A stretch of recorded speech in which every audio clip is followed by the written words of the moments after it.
Bagaimana caranya mengusir jin jahat yang mengganggu usaha saya di rumah? Begini ya. Ini bagian dari tantangan kehidupan yang nyata walaupun tidak bisa dibuktikan secara empirik.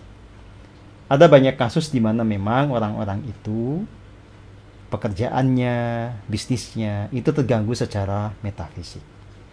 Nah, Anda yang penting adalah menjadikan momen ini sebagai momen untuk bertransformasi, untuk bertumbuh.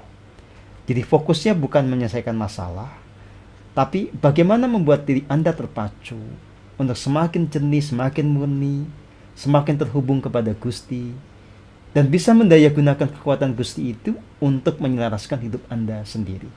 Jadi kalau Anda bisa merasakan di warung Anda atau tempat usaha Anda ada energi yang nggak selaras, yang Anda lakukan adalah meniatkan saja di dalam keheningan itu memancarkan energi kasih yang murni. Pasrah total ketika energi kasih itu bekerja, jangan memaksakan hasil apapun. Ya. Jadi dalam setiap tarikan dan hembusan nafas, Anda sadari saja kasih murni itu bekerja menyelaraskan semuanya. Nanti, apapun dinamika yang terjadi itu adalah bagian dari proses belajar. Yang pasti kalau kita pasrah total, betul-betul menyatu dengan Gusti, kekuatan Gusti itu akan membuat yang tidak selaras itu disirnakan atau dikembalikan ke asalnya. Oke, kemudian ini soal kesulitan bagi masyarakat banyak di masa tanda kutip ya, pandemi. Sebetulnya situasi ini menjadi sulit karena kebijakan, bukan karena pandemi sesungguhnya ya. Nah, tetapi harus diakui juga bahwa hukum alam tidak pernah berubah dalam kondisi apapun. Tetap yang namanya hukum tarik-menarik, hukum keselarasan vibrasi itu berlaku dulu maupun sekarang. Secara faktual, walaupun kita menghadapi tantangan yang sama, keselamatan tiap orang juga bisa berbeda, kembali kepada karma masing-masing. Ya, secara faktual, di bidang ekonomi misalnya, ada yang memang kemudian menjadi patah ya, bisnisnya itu bangkrut dan dia tidak bisa menemukan bisnis yang lain.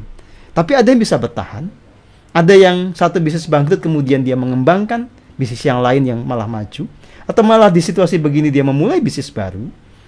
Ada juga yang kemudian kehilangan pekerjaan dan tidak bisa bekerja lagi, ada yang dia pindah pekerjaan, dia pindah menjadi entrepreneur.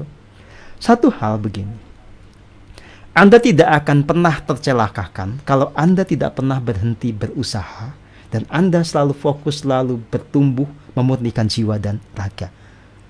Hukum alam itu tidak pernah berubah kapanpun. Terserah kebijakan pemerintah seperti apa, terserah gejolak ekonomi dunia ini seperti apa. Selama kita jernih, selama kita terus berupaya dengan hal terbaik yang kita punya, maka keselamatan pasti terjadi pada kita. Yang namanya pertolongan dan segala bentuknya pasti datang. Maka saya mengajak pada semuanya, situasi seberat apapun saat ini jangan pernah patah semangat. Pastikan terus mempurifikasi jiwa raga supaya kita berhak mendapatkan keselamatan dan pertolongan dalam segala bentuknya. Mereka yang terus berupaya akan mendapatkan jalan keluar dari segala kesulitan.